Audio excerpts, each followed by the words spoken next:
Assalamualaikum warahmatullahi wabarakatuh. Alhamdulillahilladzi arsala rasulahu bil huda wa dinil haqq liyuzhirahu 'ala ad-dini kullihi walau karihal kafirun. Asyhadu an la ilaha illallah wa asyhadu anna Muhammadan abduhu wa rasuluhu la nabiyya ba'da.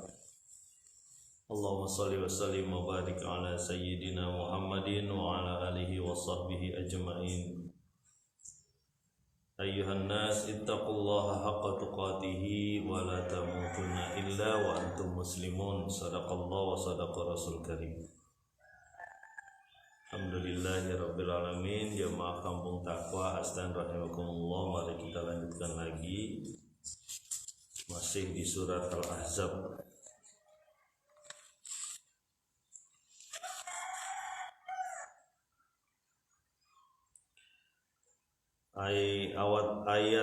Awal-awal ayat di surat Al-Ahzab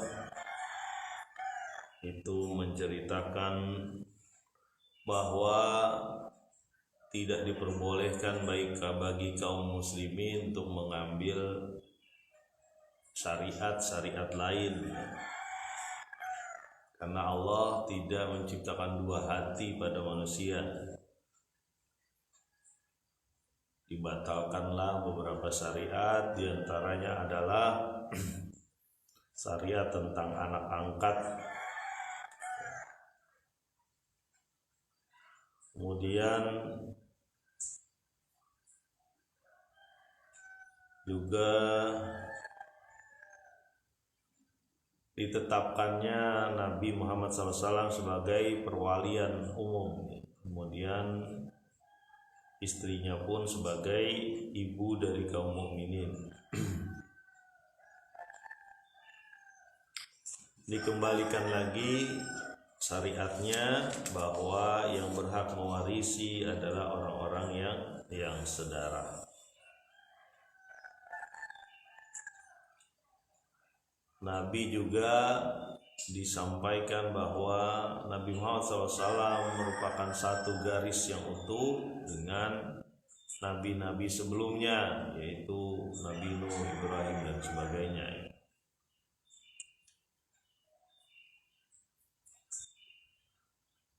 Supaya orang-orang yang beriman menjadi saksi dan mendapatkan balasan, sementara orang-orang yang kafir mendapatkan ganjaran berupa siksa yang pedih. Mari kita lanjutkan di salah satu penggal surat Al-Ahzab yang menjadi nama dari surat tersebut, yaitu Al-Ahzab. Jamaah Kampung Takwa Astan rahimahullah, ini salah satu peristiwa yang penting kalangan umat Islam, yaitu pengepungan kota Madinah oleh orang-orang yang mau menghancurkan Nabi Muhammad SAW. Dimulai dari ayat 9 surat Al-Ahzab. Ini adalah perang yang begitu menekan Rasul dan sahabat. Kita sampaikan dulu sedikit cerita tentang pendahuluan tentang surat Al-Ahzab, atau bahasa lain adalah perang ini disebut perang Khandaq, perang paring. Kita tahu bahwa kekuasaan Nabi Muhammad SAW di Madinah pada saat itu sudah mulai stabil. Perang Khandaq berlangsung di tahun 4 sampai 5 Hijriah, sekitar 4 atau 5 Hijriah. Nabi Muhammad SAW sudah juga memenangkan perang Badar pada saat itu. Nah, sementara ini kekuatan orang-orang yang mau menghancurkan Rasulullah ada di dua kubu utama, yaitu kubu orang musyrik dan kubu ahli kitab. Kubu orang musyrik diwakili oleh Quraisy ya dan bani-bani sekitarnya. Sementara kubu ahli kitab diwakili terutama adalah orang Yahudi. Ya. Dua kubu ini begitu ingin menghancurkan Nabi SAW. Di Madinah ada perjanjian antara Nabi Muhammad SAW dengan kaum Yahudi, diantaranya dengan Bani Quraizoh. Ya. Bani Quraizoh ini ada agak ke belakang dari kota Madinah, ya. Dan dia ada perkampungan di sana. Nah, tapi ada juga bani-bani lain sekeliling Madinah, diantaranya suku-suku berbasis kaum Yahudi ya. Permulaan perang Ahzab ini sebenarnya berawal dari para tokoh Yahudi yang datang ke Mekah. Ya. Mereka datang ke Mekah dan menghasut orang Mekah Quraisy untuk menyerang secara total kepada Nabi di Madinah. Ya. Sampai mereka melakukan kebohongan-kebohongan. Ya. Jadi ketika datang, ya, salah satunya adalah yang namanya Huyai, ya, tokoh-tokoh Yahudi datang ke Mekah dan menyampaikan kepada Abu Sufyan. Abu Sufyan adalah pemimpin Mekah pada saat itu ya. Ya, setelah Abu lainnya itu ya meninggal, Abu Jahal meninggal di Badar. Ya. Pada saat itu pemimpinnya ada Abu Sufyan, ada juga Khalid bin Walid ya. Dia juga masih kafir. Ketika dihasut oleh Huyai dan teman-temannya ini ya, mereka ditanya oleh kaum kafir Quraisy itu, Abu Sufyan dan teman-teman, Abu Sufyan bin Harb ya. Wahai bangsa Yahudi, orang menyebutnya ahli kitab lah. Mana yang lebih benar, agama Muhammad apa agama kami? Ya. Lalu mereka mengatakan bahwa yang lebih benar adalah agama engkau, ya Abu Sufyan. Sampai turun ayat di An-Nisa tentang kebohongan dari orang Yahudi, ya, dia diberikan Alkitab tapi menyatakan kebenaran yang bohong, ya. Sampai disebutkan mereka adalah orang-orang yang dilaknat, dikutuk oleh Allah. Karena dia menyampaikan sesuatu yang salah. Dia tahu bahwa itu adalah salah disampaikan untuk memuaskan rasa dendamnya terhadap Nabi Muhammad SAW. Sampai disebutkan mungkin saja mereka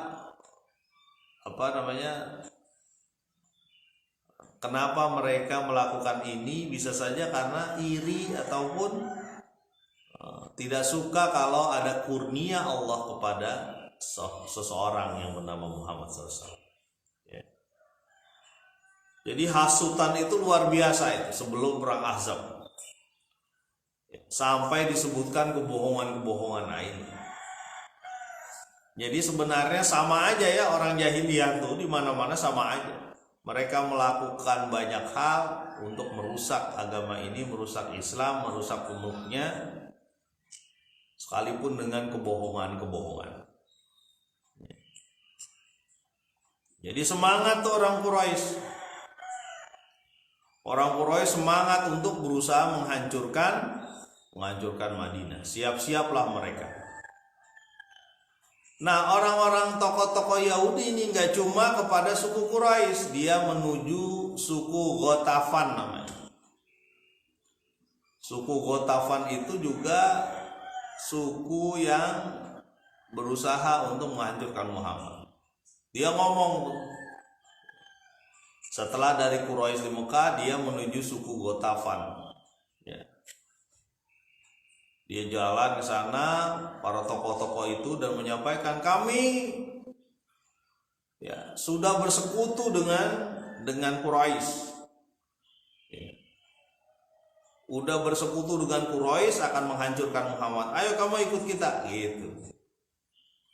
Nggak cukup dengan Quraisy, dia cari lagi sampai kekuatannya begitu besar. Siapa? Ini salah satu keberhasilan orang-orang Yahudi mengumpulkan orang-orang musyrik. Ya.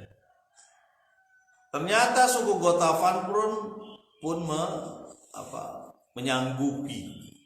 Ya. Wah, luar biasa ya ini ya. Kondisinya ini sudah ada dua suku besar yang akan menghancurkan Madinah, Quraisy dan Gotafan. Apakah tokoh-tokoh Yahudi ini diam saja setelah itu? Tidak, ternyata. Dia datang ke salah satu suku Yahudi yang dekat dengan Madinah yang telah ada perjanjian damai dengan Nabi Muhammad SAW. Siapa itu? Suku Quraisyah atau Bani Quraisyah. Bani Quraisyah ini terikat dengan Nabi, ada perjanjian, ya. Karena Nabi pada saat itu sebagai pemimpin negara, pemimpin daulah Islam ya, waktu itu. Ada perjanjian. Datanglah Huya ini dan CS-nya teman-temannya ke suku tersebut. Ya. Wahai suku Quraisyah, kami sudah ngobrol nih, sudah melakukan perundingan kepada dua suku besar untuk menghancurkan Madinah, menghancurkan Muhammad. Ya mungkin pertama-tama mereka, tapi kami sudah melakukan perjanjian. Sudahlah gitu. Pokoknya bakal hancur ini Muhammad, kamu mau ngikut apa enggak? Gitu. Ya, wah luar biasa. Jadi kepada Quraisy, Gotafan, dia melakukan perundingan, termasuk kepada temannya yang paling dekat dengan Nabi pada saat itu. Di posisinya di bagian belakang kota Madinah, tapi masuk di kota. Berarti kalau suku Quraisyah ini dikuasai, ya. Luar biasa tekanan kepada Nabi dari depan dan dari belakang. Kemudian akhirnya suku Quraisyah itu ikut, ya, melanggar perjanjiannya dikembalikan, melanggar perjanjian kepada Nabi, ya. Kira-kira udah siap perang lah kira-kira gitu. Berarti betapa beratnya Nabi dan teman-temannya dan kawan-kawannya pada saat itu. Ya, ini ujian dari Allah Subhanahu wa taala. Nah, kebayang nih ya sama teman-teman, mungkin ada dua suku besar, ya, ditambah dengan satu suku ataupun beberapa suku dari Yahudi yang berusaha menghancurkan Nabi. Ya. Dan pada saat itu kaum muslimin betul-betul terlihat nanti siapa yang emas, siapa yang loyang, siapa yang betul-betul hanya menyembah Allah saja, mengharapkan ridho Allah saja, dan siapa yang tidak. Ya, seolah-olah perang Ahzab ini adalah perang yang memperlihatkan kualitas kaum muslimin. Kenapa? Karena ada orang-orang munafik di sana. Ada orang-orang yang imannya tipis, ya, bahkan mungkin malas dia untuk melakukan hal-hal yang Allah ridhoi. Ada orang-orang munafik di sana. Karena begitu berat cobaan ini, sampai ada salah seorang dari mereka tuh bilang, dulu Muhammad ngomongnya begini, kita bakal dapat Kisra, kita dapat Kaisar, kita dapat kerajaan Kisra di Persia, kita dapat kerajaan Kaisar di Romawi. Sekarang kita mau buang air besar aja gak aman. Sampai ngomong kayak gitu orang munafik. Saking apa? Saking tekanannya begitu besar dan memang dia nggak punya iman. Terus ada lagi gaya-gayanya dia ketika perang Parit ya, ketika Nabi membangun Parit ini ya, mereka itu banyak pulang ya. Macam-macam alasannya. Wahai Nabi, apa namanya? Nah, ini kisah ini saya rangkum dari beberapa ini ya, dari beberapa penulis, diantaranya Ibnu Ishaq juga ya, sejarawan kalau bahasa kita. Jadi mereka itu bilang begini, wahai Nabi, wahai Muhammad, rumah kami itu aurat, terbuka, jadi kami harus hati-hati, nanti siapa aja bisa menyerang, kira-kira begitu. Mereka pulang. Ya, itu disindir juga oleh Allah Subhanahu wa taala di surat An-Nur ya, bahwa janganlah kita menyamakan ucapan kita kepada teman dengan kepada Nabi. Kalau perlu sesuatu ya minta izin ya. Makanya kaum mukminin tuh kalau perlu sesuatu ketika lagi bekerja untuk membangun parit yang memisahkan antara Quraisy dengan mukminin ya, kaum mukminin mereka minta izin dan segera kembali lagi gitu. Beda dengan kaum munafik ya. Nah, Nabi SAW, ini cerita pendahuluan dulu lah sebelum ininya ya, itu dalam kondisi ini ya kaum Quraisy itu sudah dan teman-temannya itu kurang lebih 10.000 orang ya, 10.000 orang mengepung kota Madinah. Dia berkemah di satu tempat, satu titik lah gitu. Dan oleh Rasulullah setelah berunding dengan sahabat, akhirnya Salman Al-Farisi, salah satu sahabat Nabi dari Persia, dari Persia, dari Iran, itu mengajukan untuk membuat parit, dan itu tidak pernah dikenal di Arab, ya. Karena di Iran pada saat itu salah satu strategi perangnya adalah membuat parit sehingga bisa mengontrol yang sebelah depan. Kan kalau parit itu kuda agak susah juga ya.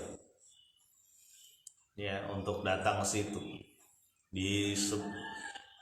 Di pinggirnya sudah siap para pasukan pemanah dan sebagainya.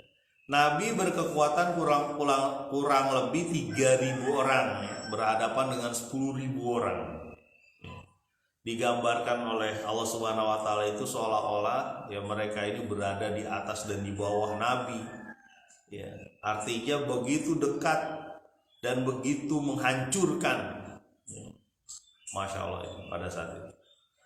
Nah, Nabi Sallallahu Alaihi Wasallam ya dengan utusannya datang ke Bani Ghatafan. Nabinya utusannya aja ya, untuk berusaha menawarkan perundingan.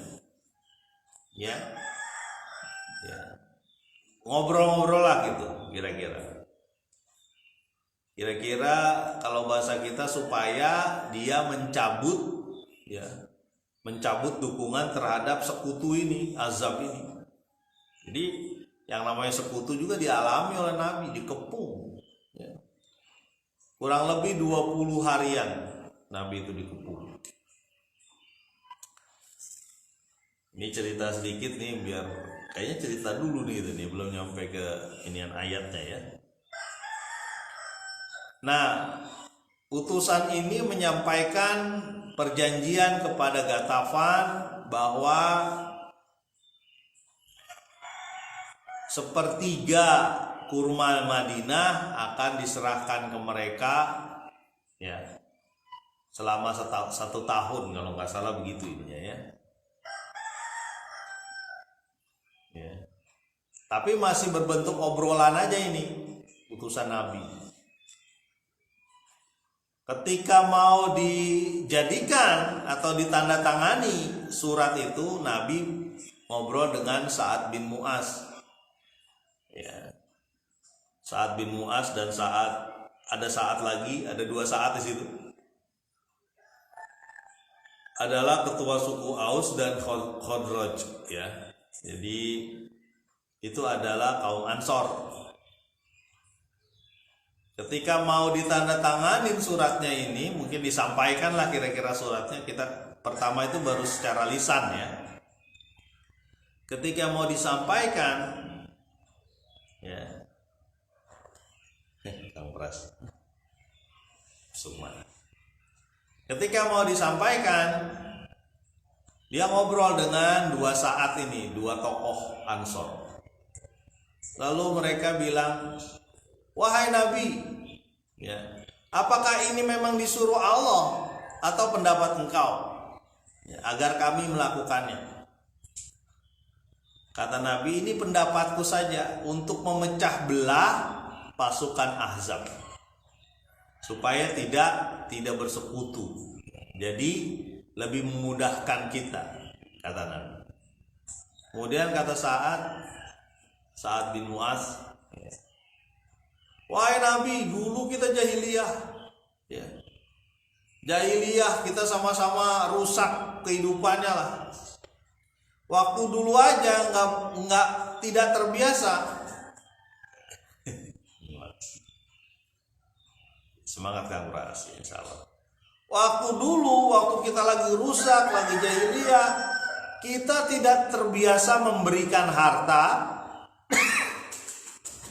kecuali hanya untuk tamu, atau dia harus beli. Ya. Nah sekarang kita harus menyerahkan harta kami cuma-cuma kepada mereka, tidak bisa. Ya. Itu kata Sa'ad, tegas dia. Oh, kaum Ansor itu sampai disebutkan Nabi, ya, berkahlah kaum Muhajirin dan Ansor. Sampai disebutkan dalam beberapa hadis itu kaum Ansor itu, ya, salah satu kaum yang luar biasa ya, dia mau membantu Muhajirin dan sebagainya. Dan mereka juga yang menyatakan di dalam perang Badar bahwa kami akan tetap ikut sama engkau ya Nabi. Jangan seperti kaumnya Nabi Musa. Ketika ini udah kamu aja Musa, kami santai-santai di sini. Kamu aja yang berperang sama Tuhanmu gitu. Kaumnya Nabi Musa Yahudi ya. Ya, apa namanya pada saat itu? Bani Israel. Nah, Sa'ad bin Mu'adz ini dan pemimpin Ansor bilang, kami akan tetap ikut sama engkau. Nah, Sa'ad bin Mu'adz ini mengatakan, dulu aja waktu kita jahiliyah nggak bisa dia ngambil harta kami, ya. Terus sekarang kita harus memberikan harta kepada mereka, nggak bisa. Kata Sa'ad bin Mu'adz, ya, bahasa kita, langkahi dulu mayat kamu, wah gitu. Jadi saat itu, kemudian tulisan tadi yang mau disampaikan kepada Bani Ghatafan ini, suku Ghatafan ini dihapus. Kata Nabi, itu terserah kamu memutuskan. Nah, jadi sebenarnya Nabi juga ada perkataan pribadi Nabi yang menurut Nabi itu normal. Kalau pikiran kita kan normal ya. Kalau banyak orang yang mau menyerang kita, kalau bisa orang itu dibuat sedikit, ya kan? Normalnya begitu. Ya. Normalnya kita pecah supaya yang satu akhirnya memihak kita, kira-kira begitu normalnya. Ya. Dan pikiran seperti ini boleh untuk diajak musyawarah dan boleh juga untuk dibatalkan. Ya. Dan di situ ada pengawasan Allah Subhanahu wa taala, bagaimana Allah, ya, begitu memperhatikan kaum muslimin. Dan luar biasa ya, Al-Quran ini bukan cuma kitab yang dibaca begitu saja, tapi di sini juga ada pengaruh-pengaruh, ya, membukakan hati manusia. Dan ini, ya, Al-Quran ini bukan cuma dipersiapkan pada saat itu, tapi dipersiapkan hingga akhir zaman sampai sekarang kita. Sehingga setiap kita membacanya akan ada sesuatu yang membuat kita menjadi lebih kuat, lebih dekat kepada Allah Subhanahu wa taala. Dan ya, pada saat itu, terutama di zaman Nabi Muhammad SAW, seolah-olah itu pengawasan langit itu langsung menuju bumi. Setiap ada perbuatan perkataan, tingkah laku, langsung dikomen. Langsung ada komennya, seperti tadi komen tentang kaum munafik yang tidak mau ikut memecah batu kemudian menggali parit. Langsung ada komenan dari Allah Subhanahu wa taala.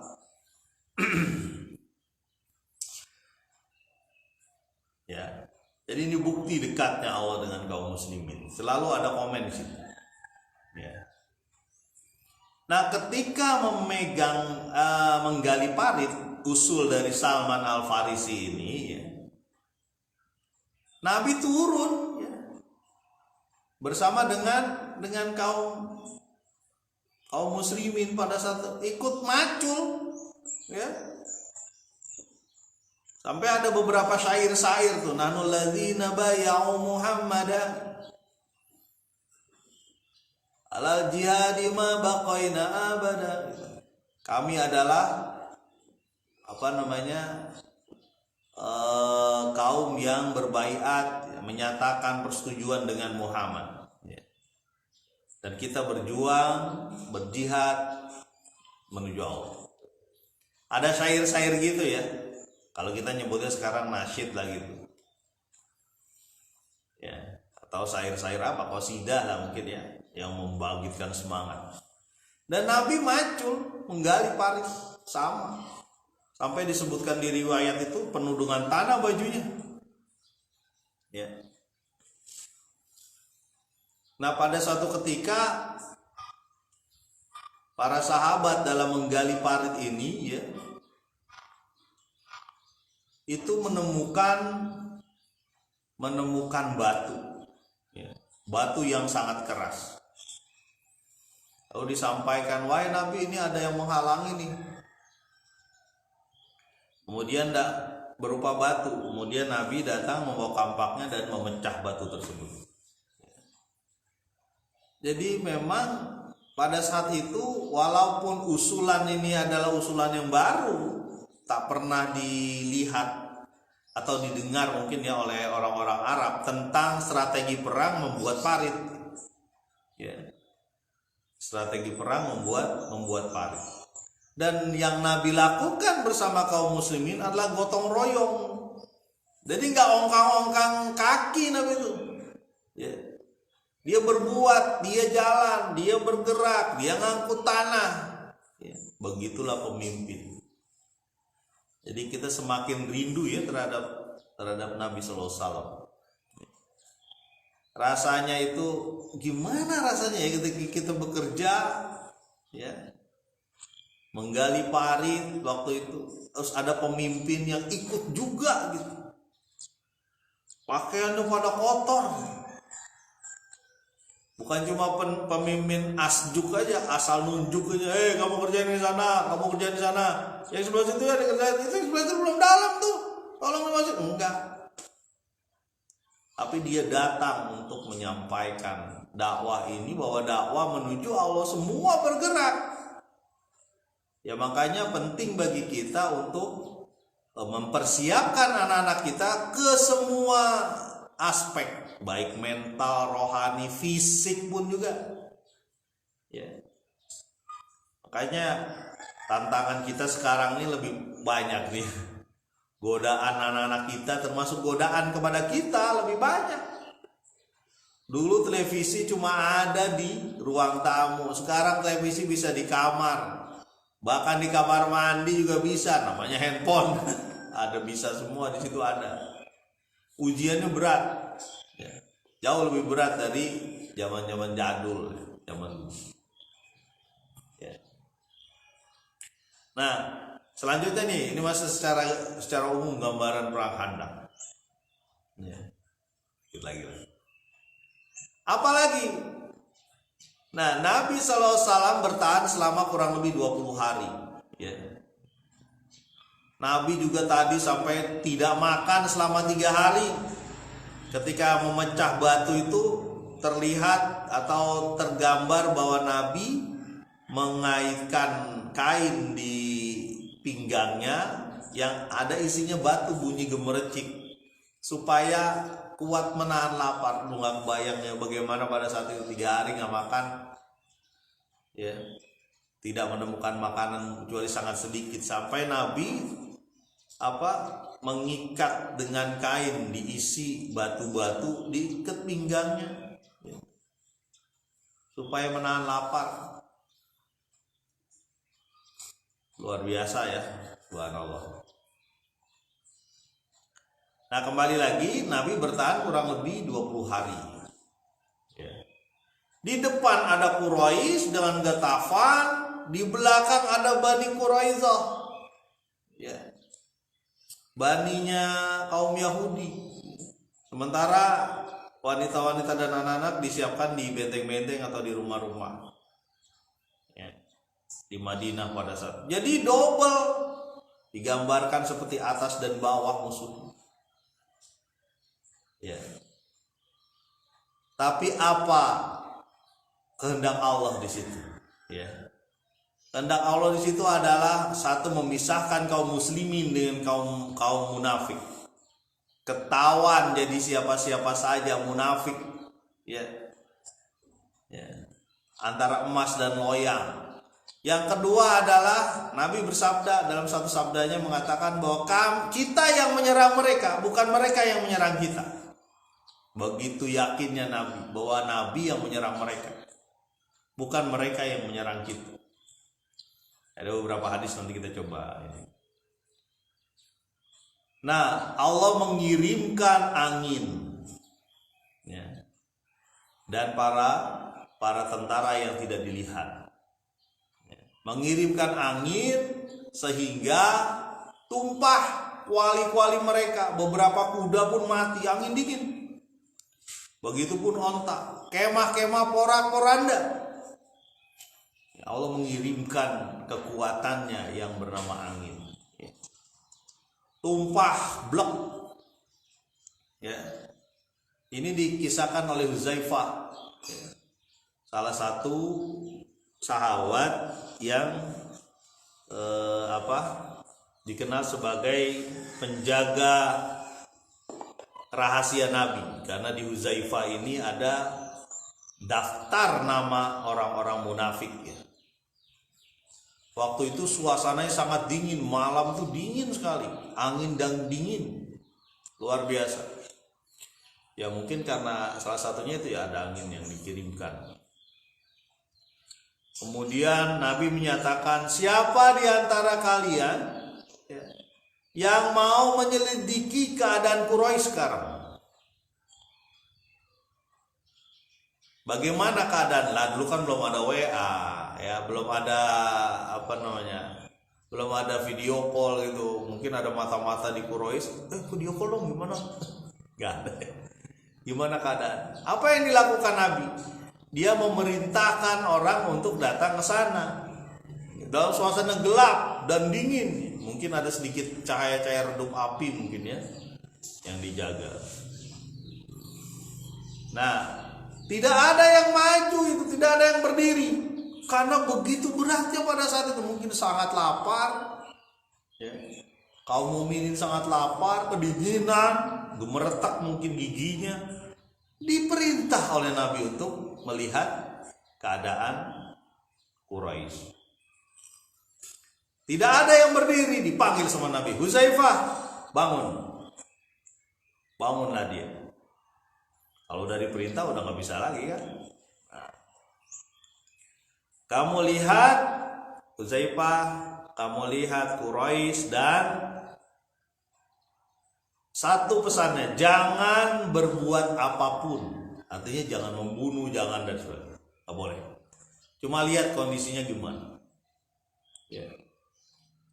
Akhirnya bergerak Huzaifah menyelinap di malam hari yang dingin luar biasa itu, ya, menuju ke Abu Sufyan.